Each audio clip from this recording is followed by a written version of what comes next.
Good morning, everybody, or good afternoon, depending on where you are. Thank you for joining our webinar. This is for preparing for PCI DSS version 4.0 assessments. My name is Brandon Breslin. I'm our overseeing our PCI practice here, PCI practice lead for our team of QSAs. And then we also have John Barbier. I've been doing PCI assessments since 2014 in numerous different industries, healthcare, financial services, retail, traditional retail, e-commerce, government space as well. So I'll pass it off to John to let him introduce himself as well. Hi, I'm John Barbier. My background is in hospitality, so I worked for many years within hospitality, hotel, and travel environment. I've been a QSA since 2015. Done numerous assessments across different industries as a QSA, and happy to be with you today. So today we're going to be speaking firstly on how we got to version 4.0 and why we're moving from PCI 3.2.1. We're covering the goals of PCI DSS version 4.0 and what the pillars of the new requirements are. We'll speak about new approaches to doing assessments and what the new requirements are briefly. And then we'll speak about the steps to move to version 4.0 for organizations. We'll touch on how Compliance Point can help you, and then we'll have a Q&A session at the end. Perfect. And I'll give us some background on who we are at Compliance Point. So John and I are both in our security assurance group, but our company as a whole, we are a professional and consultative services firm, so a consulting firm. We are based in the Atlanta area. Our focus is privacy, security, and compliance. We'll talk about this more in a little bit, but our focus is security first and compliance as a byproduct of that. They go very hand in hand as a consulting partner, if you will. We've been out in the market since 2004, and specifically offering risk assessments, consulting and implementation of processes, and compliance assessments as well. So this is our area of expertise. I won't go through each of these specifically. We're obviously talking about PCI today, but these are the other services that we offer. Outside of the PCI group, we can assist you in any of these areas as it relates to compliance, security, privacy, and risk. PCI 3.2 and then PCI 3.2.1, they've been around since about 2015, 2016. And since then, the payment industry has undergone some significant changes. So we've had new technologies emerge. Cloud computing became more mainstream. There's been developments in mobile payments, and also the threat landscape has also evolved. So there's new, more sophisticated attacks being developed all the time. And PCI 4.0, we really needed something that addressed the changes so that the standard still becomes is effective in protecting cardholder data. Yeah, John, I completely agree with you on the hurdles with version 3.2.1. How would you say some of those shortcomings of 3.2.1 are addressed within 4.0? So 3.2.1 tended to focus on prescriptive requirements. So they told you what you should be doing and how you need to go about meeting those requirements. And this made it difficult to adapt to new technologies. One example of that is in passwords. So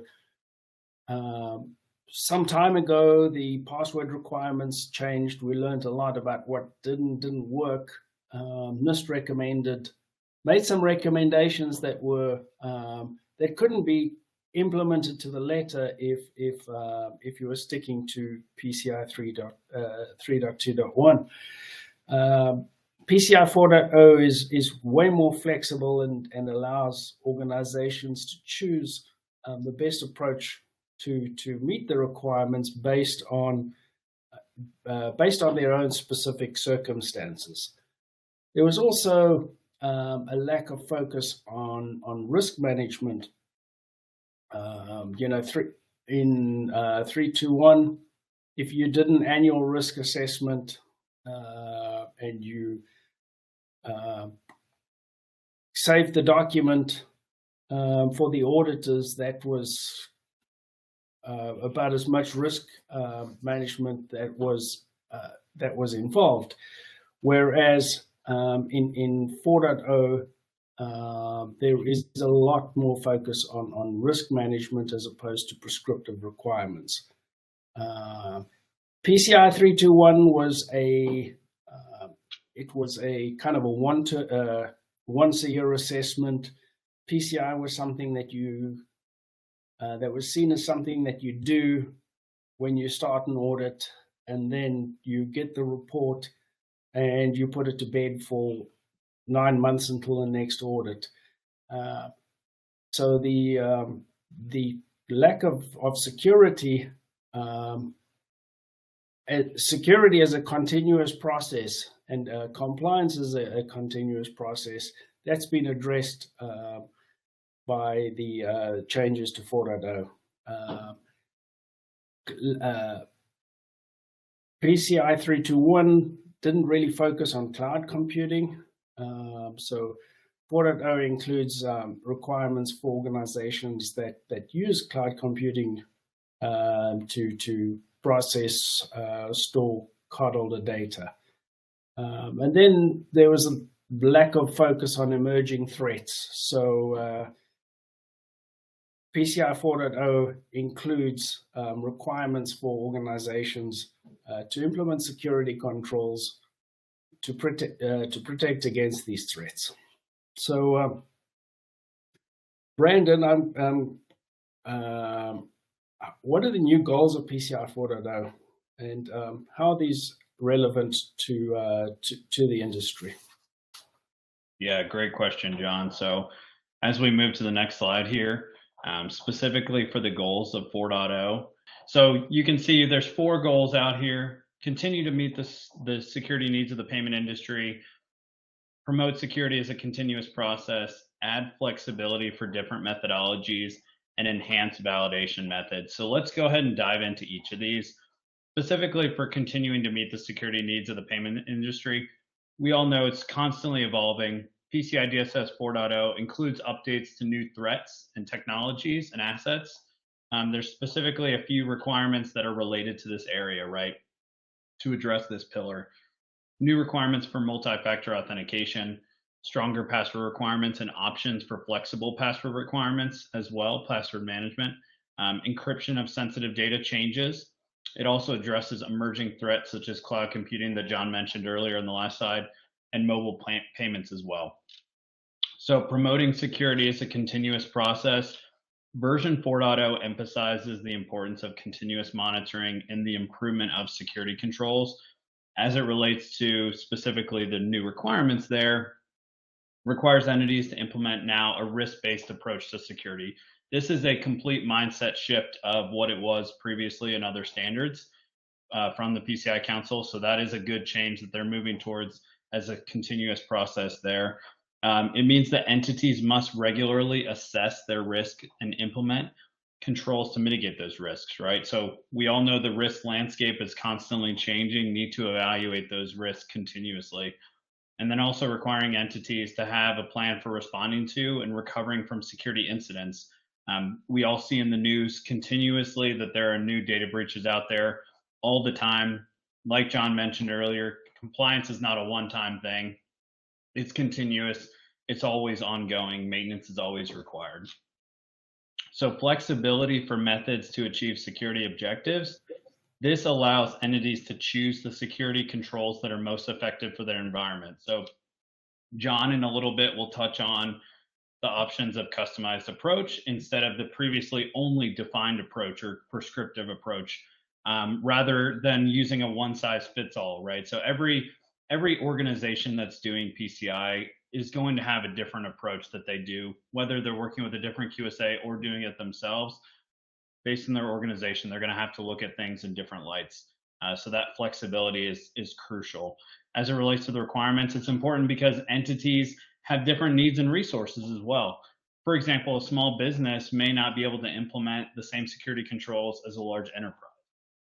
And then the fourth pillar or goal for PCI from the council is enhanced validation methods as it relates to ensuring that entities are meeting the security standards, right? So, new validation requirements to help ensure that security controls are validated by a QSA on a more frequent basis. There's other options, which kind of bleeds back into the flexibility of targeted risk assessments, targeted risk analysis. We'll get to that in a little bit.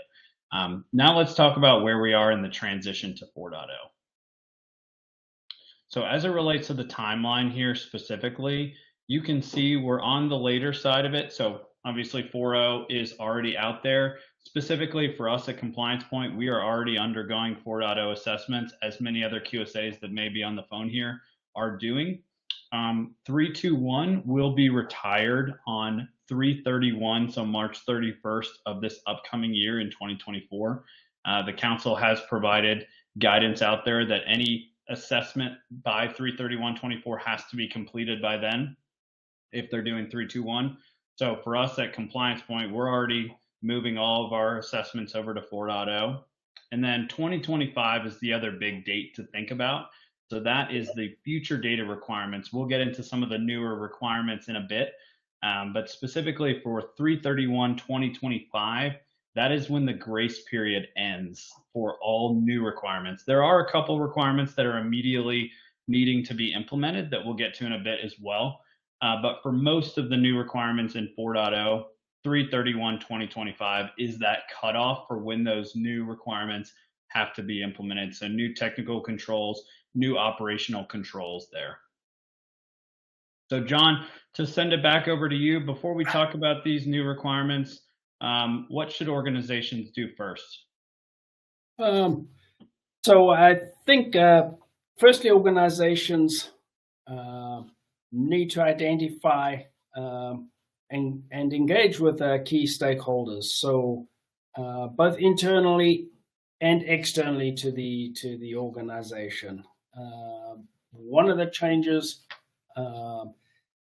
is that the assessed entities need to identify and document your scope. So in the past, you may have depended upon the assessors to determine and confirm your scope. It is clearly the assessed entity responsibility. So that needs to be addressed right up front. Understanding the new requirements. So you need to determine what new technologies or new controls that need to be implemented, and identify where your shortfalls are and where you need to spend that effort. Establishing roles and responsibilities. So obviously assigning the responsibility to personnel who are going to be responsible for meeting those shortfalls, and then understanding the timing of PCI compliance and the implementation of the version 4.0 standards. So there's some items that need to be implemented by March the 31st of next year. Even if your assessment is only occurring towards the end of the year, those requirements need to be in place, or have been in place since the expiration of 3.2.1. There's items such as assigning and roles and responsibilities to all personnel for all security functions, that and we've mentioned annual documentation of scope, so that has to be done earlier than the rest of the requirements. There's targeted risk assessments, and that is a new subject for PCI 4.0. Targeted risk assessments, you're going to be, instead of doing one large risk assessment annually, the targeted risk assessment targets or identifies specific controls or areas within PCI. And then you also use targeted risk assessments to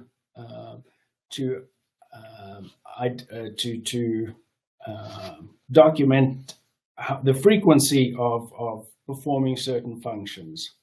And then you also need to decide, there's the new option of a customized approach for assessments. So there's entities who are going to want to take advantage of that, and you need to know what the options are and how the customized approach works.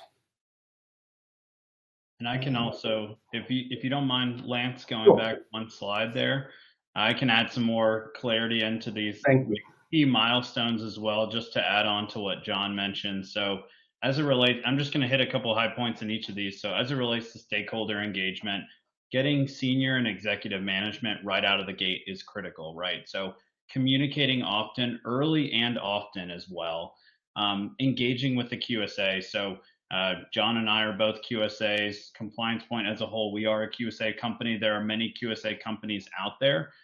We'll get into a little bit later what we can do to help you guys as it relates to this transition specifically, but working with a QSA throughout the process is critical also.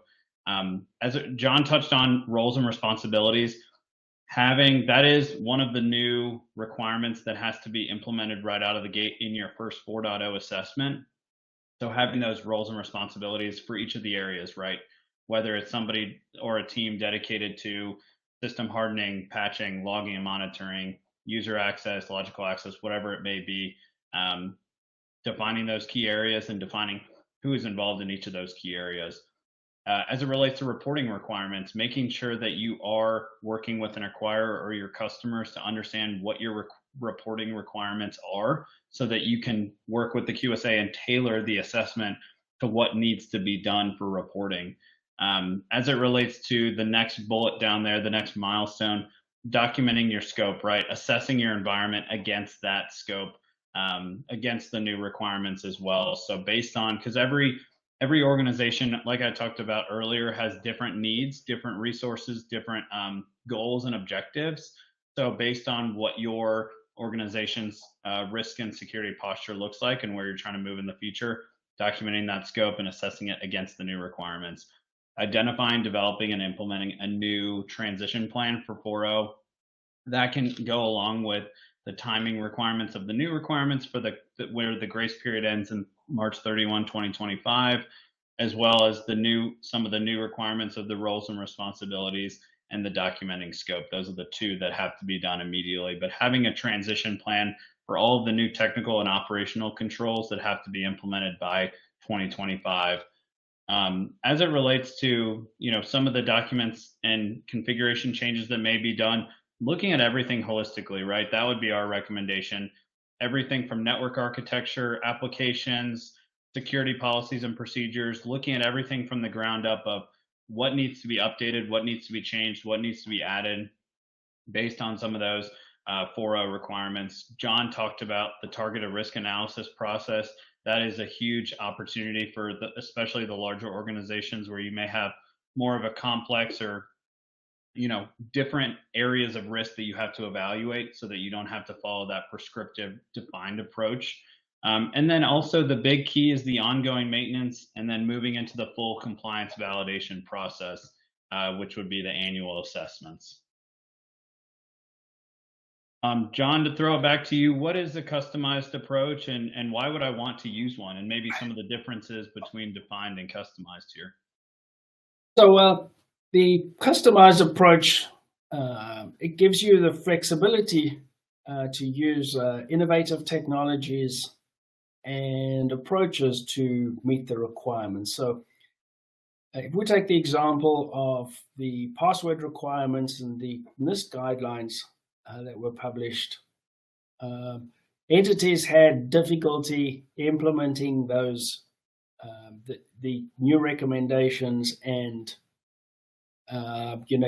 and still remaining compliant with the requirements. So it allows entities to tailor security controls to meet the specific needs of the organization.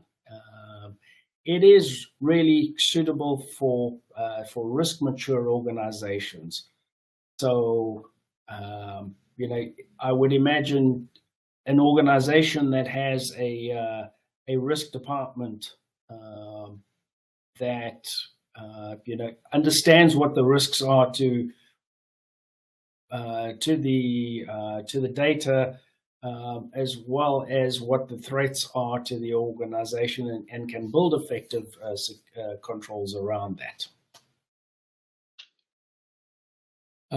So each eligible requirement has a control objective. So there are some requirements, I think there's around 8 of them, where a customized approach is not permitted. So for example, external vulnerability scans and storage of secure authentication data. That's stuff that you're not permitted to do under or that are prescribed how you go about them. So they don't have the option of a customized approach. But where there is the option of a customized approach, it will list what the control objective is for the requirement. So instead of using the testing controls, the organization would design the control to meet the requirement objective. There are prescribed templates that need to be used. So there's specific requirements or processes that you have to follow. You perform targeted risk assessment around that specific requirement or that the specific control, and you would document that targeted risk assessment. You'd collect the controls evidence and your internal testing evidence, and you would provide that information to the QSA. So the QSA would assess the effectiveness of the controls that you've designed, and then the QSA would design and document the testing procedures for how those controls are to be tested. So one of the important factors there is that independence of the QSA. So if you have a QSA involved in designing or testing the template or the control, then that QSA can't test it. Independence has to be maintained, so a different QSA would need to test it. So the entity and the QSA are expected to agree on the controls and the testing procedure, and you'd be expected to have that in place prior to an assessment, and you have that completed and understood before the assessment starts. And when it gets to that requirement, you would use that customized approach to document your compliance with that control. Obviously, it's the documentation required is in depth. So I would expect that you have 3 or 4 pages of narrative and explanation versus a standardized approach. Your assessor would document that with a few sentences or a paragraph noting how you meet the requirements. There's a lot more effort involved in a customized approach. Obviously, it's going to cost more for each customized approach. And as I mentioned, it's expected that it's in place prior to the assessment starting. So it's not a compensating control. Compensating controls are still there for where you have a restraint, or a budgetary restraint, or a technical restraint, legal restraint, as to why you can't meet a requirement. This is, nothing changes with compensating controls. And then finally, a customized approach is not for a SAQ. So if you're using a customized approach, that has to be documented on a ROC, a report on compliance.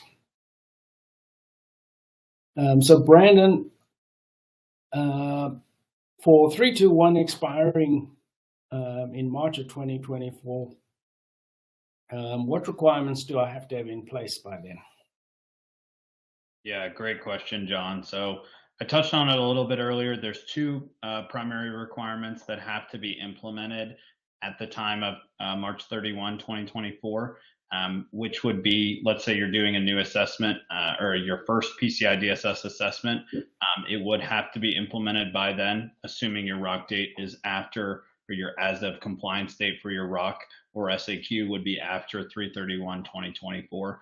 All of the other requirements are needing to be implemented by 3/31, 2025. So like I mentioned earlier, we're still in the grace period for most of those new requirements. So I'll dive into those two main ones, and then we'll talk through some of the other new requirement areas that you see listed out here on the slide. So those two primary requirements, first and foremost, roles and responsibilities. So I know both John and I have touched on this a little bit already. Having critical areas defined for each of those roles, and then those responsibilities associated for those roles. So whether it's networking, system hardening, data flows, web encryption, anti-malware, patching, and change management, all of those requirements for PCI, user access, physical access, logging and monitoring, vulnerability management. So each of those traditional security areas or compliance areas within PCI, there now needs to be an individual or a team that's charged with governance in that area. So it needs to be formally assigned, understood, and acknowledged by the responsible parties or personnel within those areas.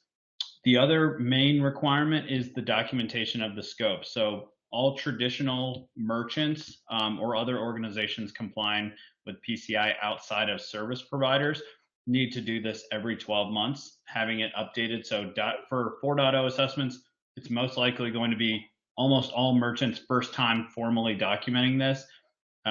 There is guidance that's been put out by the council of what needs to be included within that documented scope. So right out of the gate, those that are familiar with PCI here know that would include anything that stores, processes, or transmits cardholder data, as well as anything that's connected to that CDE, the cardholder data environment, as well as anything that supports or affects the security of the CDE. So that would be everything in scope there. And then as it relates to the organization specifically, the entity being assessed, so that organization, your organization that we're talking about here, that's going through the assessment in the future, needs to understand the scope and how it applies to your business specifically. So those that are familiar with traditional methodology of aligning business and IT, this is where that comes into play. And then the documentation specifically needs to be required with the completion date before the assessment ends. So if it's the ROC as of date, that needs to be completed before then, preferably in the beginning of the assessment where scoping is critical. Data flow diagrams with narratives and all connections included, network diagrams showing the scoping boundaries and segmentation, data storage inventory, so any databases or cardholder data storage repositories, hardware inventory, and software inventory. Those are the critical ones. The guidance does go into more detail within the full 4.0 standard, but those are the big key areas to think about as it relates to the documented scope. And then, like I mentioned, all other new requirements that we'll get into here in a bit are required to be implemented by 3/31/2025. Specifically, these areas that we have listed on the slide we grouped the new requirements into 6 buckets here. And we're not going to spend a few hours going through all the new requirements. We're just going to take a couple minutes in each area and just hit on the big pieces or big elements. But risk management, identification and authentication, cryptography, vulnerability management, people, and service providers are kind of the common themes of these new requirements, which do align to the 4 goals. So specifically, John, what would you say the targeted risk analysis process within risk management is, and how does it replace these existing risk management process? Um, so the prior requirement for risk assessment, it they mentioned that some examples of risk assessments that you could follow, and you know they mentioned, I recall, I think they were Octave or 853 or one of those requirements. But it was a once a year process, and it wasn't prescriptive as to what needs to be covered. Basically, it was a document that was required, but the testing was not. It wasn't involved in any depth. The targeted risk assessment. Firstly, it's for requirements where you are considering a customized approach. So you would have to do a targeted risk assessment targeted at the controls or the control objectives for that specific requirement. There's also other targeted risk assessments that you need to follow. So, for example, let's say you have a point of interaction, payment card devices, credit card readers. How often do you require inspections for that? So in the past, it would be periodic inspections, and that wasn't clearly defined. So now the responsibility lies with the entity to assess, to do an assessment and to document what the risks are and why you have determined as an entity how often that specific function should be performed. Another area of risk assessment is that you need to do a formal review on an annual basis of all the hardware and the software technology that you have in use, whether or not it is still applicable, and what the end of life is, so that you're addressing end of life issues prior to when your audit actually happens and you find out that you have an end of life system that you didn't know about. So I think that covers the risk management areas. Brandon, do you want to talk about the changes to authentication and identification? Absolutely. So I know we're a little bit behind on time, so I'll run through this a little quick. But there's a slew of new requirements, right, for requirements 7 and 8. So just going to hit the high points here. The big one that mostly everybody, if not everybody, has heard of already is MFA is now required for all access into the CDE. So that would be all entry, not just remote, not just non-console, all access to the CDE for both users and administrators. There is a caveat though that it does not apply to application or system accounts performing automated functions, as well as user accounts on point of sale terminals. So such as one card at a time, the guidance that's been out there for a while from earlier versions. So such as cashiers on point of sale terminals. Outside of that, all access to the CDE requires MFA. So 2 authentication factors, at least 2 unique authentication factors. The MFA solution must be implemented to resist replay attacks, cannot be bypassed by any user or administrator. There must be a review of all access now every 6 months. I would say most organizations are already doing this from other security frameworks. that is already a pretty common security control that's out there. Access by application and system accounts needs to be reviewed periodically, with access being aligned to the function being performed, right? So similar to the user accounts that have to be least privileged, job function only, similar to that for the application and system accounts per function. Shared or generic IDs can now be used, but approval, documentation, monitoring, limited time, everything needs to be tracked, needs to be able to account activity back to one person specifically. So being able to tie that activity to one individual is a critical piece of that. But that is a pretty big change because previously in 321, you were not allowed to use shared or generic IDs. And then there's also a couple options now for password configuration. So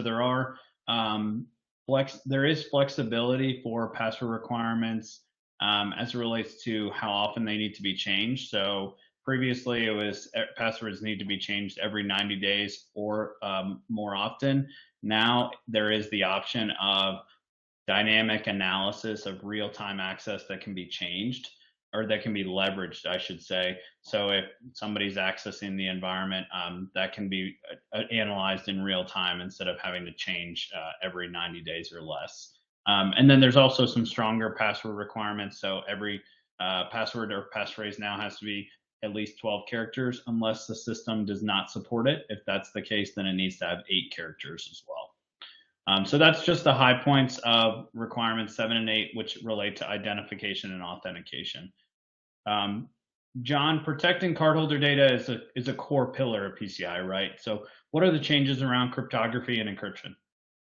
So it was the case that service providers needed to have documented cryptographic architecture documents.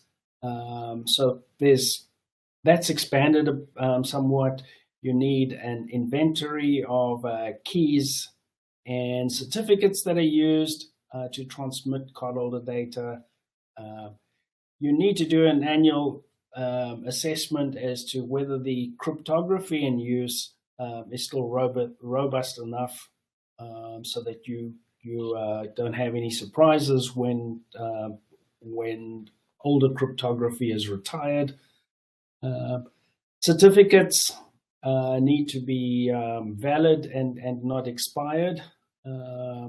So you need, if you're using self-signed certificates to transmit PAN across public networks, you need control over that self-signed certificate. So you need some kind of PKI to validate that the self-signed certificates you're using are actually valid.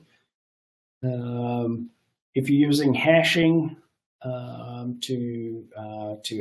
to hash PAN, then you need to be using keyed hashes. So that's an additional control or security feature that's required there. If card verification codes, if they are being stored, they are required to be encrypted. So the controls that are used for encrypting PAN also need to be used to encrypt the card verification code. And then disk encryption. Disk encryption it can be used for protection of cardholder data on removable media, but it is no longer suitable as a control to meet requirement 3 for non-removable media. So, for example, if you can't rely on whole drive encryption as your only protection mechanism for stored cardholder data in a data center machine. You'd have to have column encryption or additional encryption there to meet that requirement. So, Brandon, vulnerability management, it's a critical element of strong security controls and practices. What are the changes regarding vulnerability management? Yeah, so the big one right out of the gate is internal authenticated scanning. So this is going to be a deeper level scan that actually grants credentials to the scanner So it's going to do a more extensive scan to find deeper or more, vulnerabilities that may not have been caught from the traditional unauthenticated scan. Those don't need to be implemented technically until 3/31/2025. But if you are mid-assessment, you need to be careful about that when you move into 2025, that some of your scans may need to be authenticated scans when you get to that point.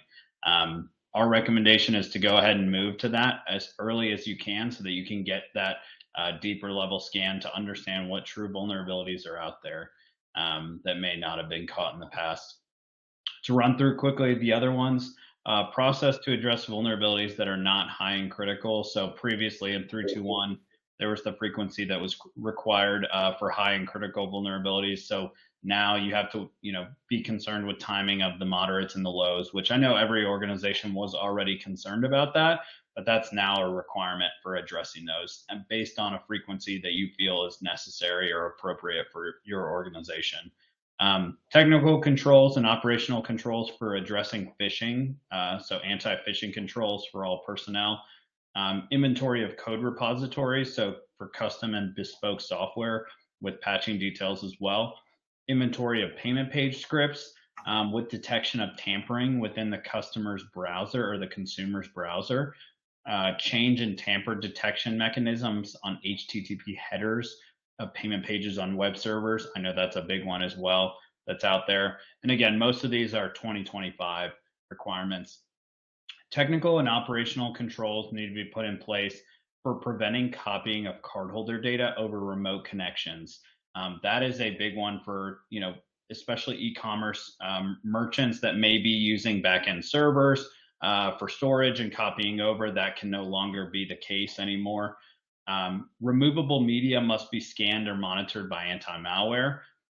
Web application firewalls need to be required for all web applications.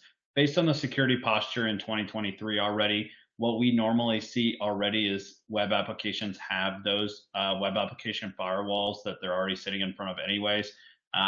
So something that's now required, but shouldn't be too big of a challenge for most organizations, especially in the e-commerce space. Automated log reviews. We all can attest nowadays that it's just not realistic to manually review logs. Having some type of SIM solution with automated log reviews is now a requirement. So the SIM is not required, but the automated log review piece is required. Detection failures in critical security control systems is no longer just a service provider only requirement. And then I did want to touch on the new penetration testing clarification that they put out there. So now testing from inside the network means testing from both inside the CD and into the CD from untrusted and trusted networks, internal networks. So that's a pretty big one. And then testing from outside the network or external penetration testing means testing the exposed external perimeter of trusted networks and critical systems connected to or accessible to public network infrastructures. So pretty big changes within the vulnerability management space. John, people are the biggest threat to organizations and their data. Does 4.0 address how that is changing? So it does somewhat. The security awareness program in the past, it did not need to meet specific requirements. You just had to have a security awareness program in place. The security awareness program has to have the content reviewed to address changes to the environment. And it needs to include awareness of the threats as like phishing or social engineering that pose a threat to the CDE. And your security awareness training also needs to include the use of all the end user technologies that are in use. So that's basically the changes around the people. But for many organizations, the type of training or the focus on training users has increased somewhat with the type of attacks that we've seen in the past.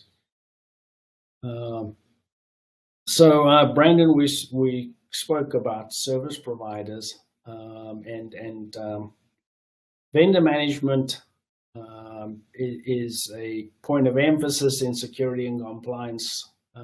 We've seen quite an increase in third-party solutions used for payments. Are there any new considerations for service providers?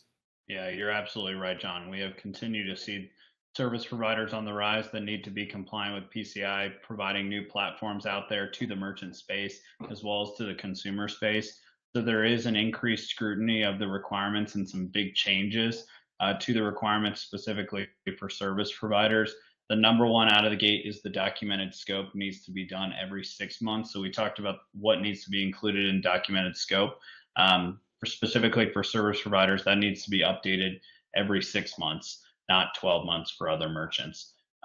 Documented description of cryptographic architecture with the details of all the algorithms, keys, protocols that are used is another big one.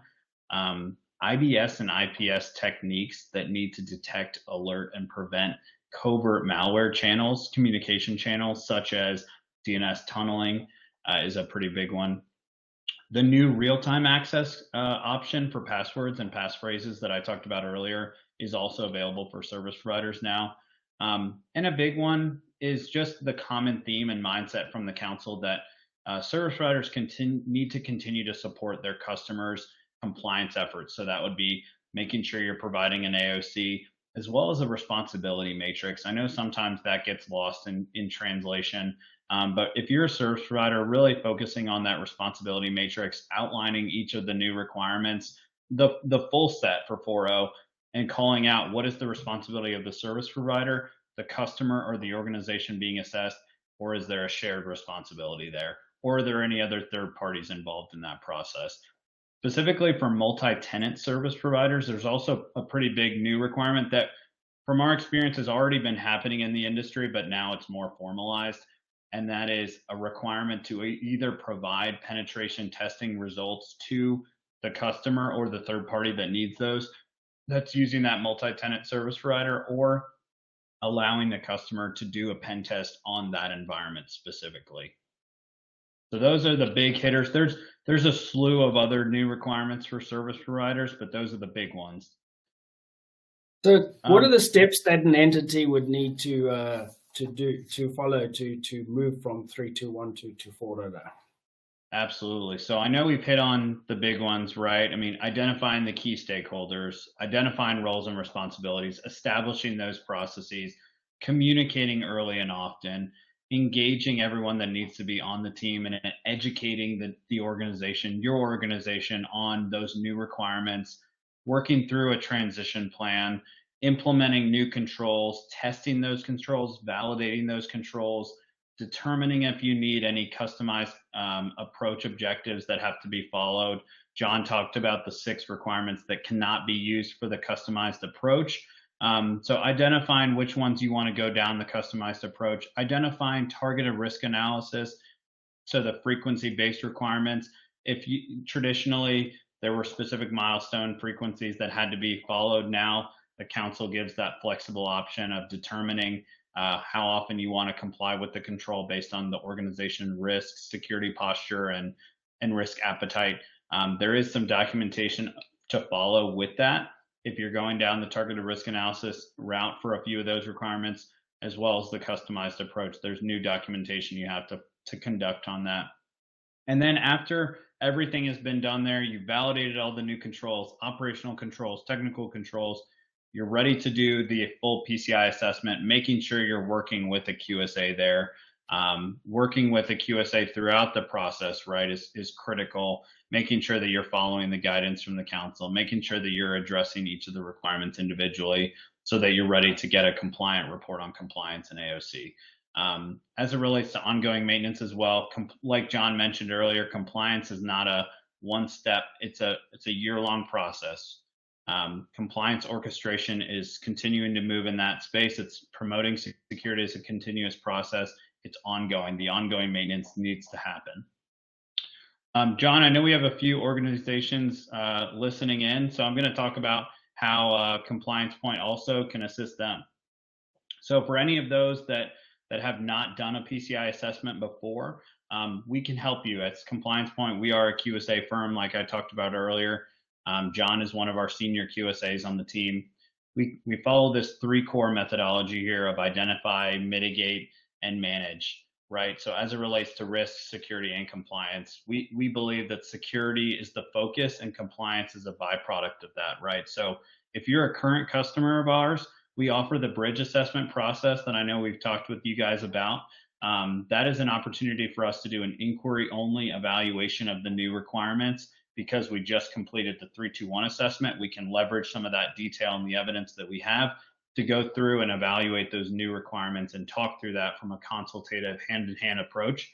As it relates to customers that may not be working with us right now, we offer an option to do a readiness or a gap assessment for 4.0. So that's going to be more evidence driven, but still a subset of sampling that you would expect for a full compliance evaluation. So it's going to be just a smaller process for compliance to understand where some of those gaps are, where you may have hiccups in compliance, and how can we help you in that space.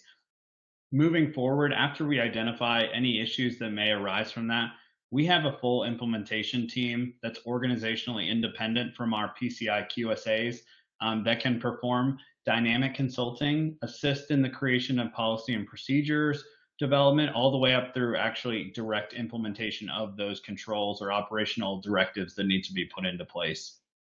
As an opportunity for all clients, right?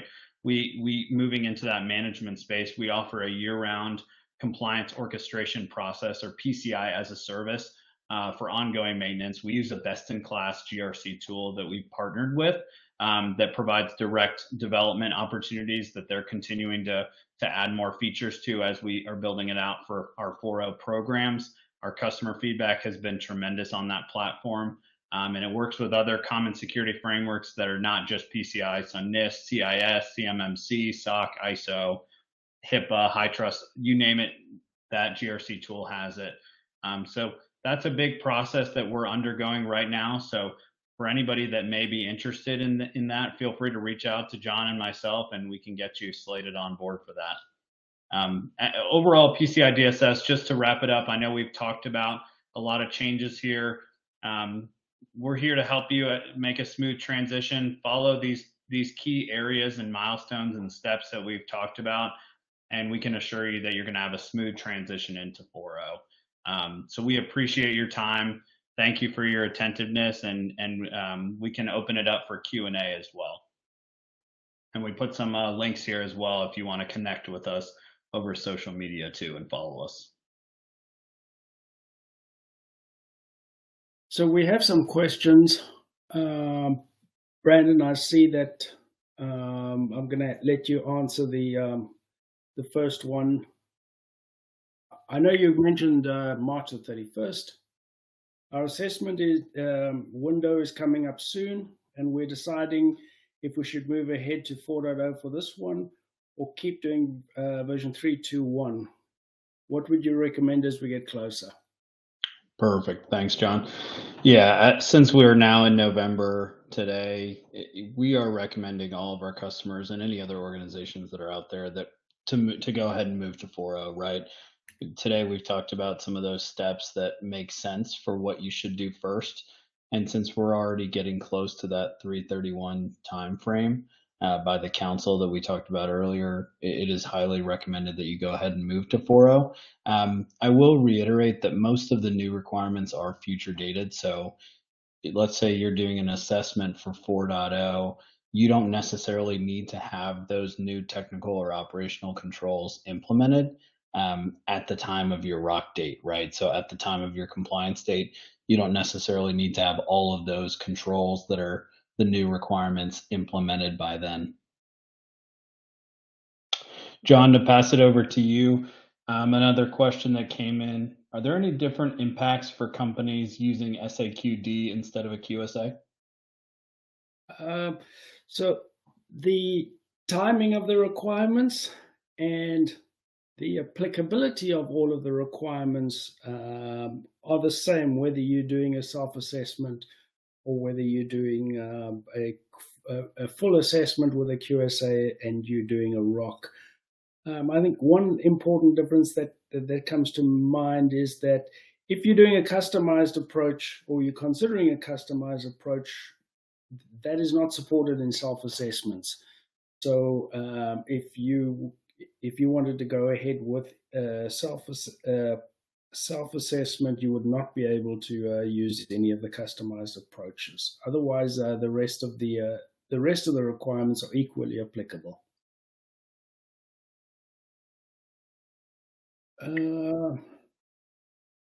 So, Brandon, we've never done a PCI assessment before. Is it okay to go ahead and start with version 4.0 instead of version 3.2.1? Absolutely. I would say, similar to the previous question that was asked earlier, whether you're doing a new assessment for the first time or you're doing an assessment coming off of 3.2.1, we recommend moving to 4.0. For those that we don't work with, I touched on earlier the option to do a gap or a readiness assessment. So if you've never done a PCI assessment before, we highly recommend doing a gap assessment or a readiness assessment. Like I mentioned, it's a subset of sampling evidence, but it gives you a good holistic picture of where you are from a compliance perspective, right? So before you get everyone involved, all the stakeholders involved, you do the full assessment. Before you get into that, getting a gut check or quick snapshot of where you are from a compliance perspective will give you a better idea of where to spend your time, where to focus the priorities internally to understand what needs to happen to move to 4.0. And then full disk encryption, only good for removable media. I'll take that one. So it doesn't mean you can't use full disk encryption. Of course, you can go ahead and use that. You just can't use full disk encryption to meet the requirement to render stored cardholder data unreadable. So you can't use that to meet the requirements in requirement 3. So if you're using full disk encryption on the drives in your data center, you can continue to use them, but you're also going to have to implement column or file encryption to protect the stored cardholder data to meet that requirement. And then final question, Brandon. We've relied on third parties for our PCI assessments. Do we still need to get AOCs from those third parties in version 4.0? Absolutely. So as it relates to the requirements for obtaining an AOC or some type of compliance validation documentation, that has not changed. So if you're an organization that's going down the compliance route, or if you're mid-assessment or even before your assessment, and you have a standard process for requesting those AOCs, requesting those validation documents, definitely continue to do that. As it relates to service provider management overall, all of the previous requirements in 3.2.1 that you have come to know, due diligence process, getting contracts in place, ensuring the AOCs are up to date, making sure that you have either a responsibility matrix or some type of mapping of what areas are managed for each service provider that you rely on. All of those are still out there. So making sure you're still requesting those AOCs. As a reminder, the requirement is not that you have to have an AOC, it's at least that you are doing your due diligence to request it, right? So if the service provider that you're reaching out to doesn't necessarily have an AOC, that's okay. You're doing your due diligence to at least check to see if they have one. I think that was all of our questions that we received so far, and I know we've gone a minute over, but we really appreciate everyone's time today. We threw the email out there for if you guys have any inquiries or if you want to reach out for any questions, or feel free to reach out to John or I over LinkedIn as well. We are happy to assist with any questions you guys have. Thank you, everybody. Thank you.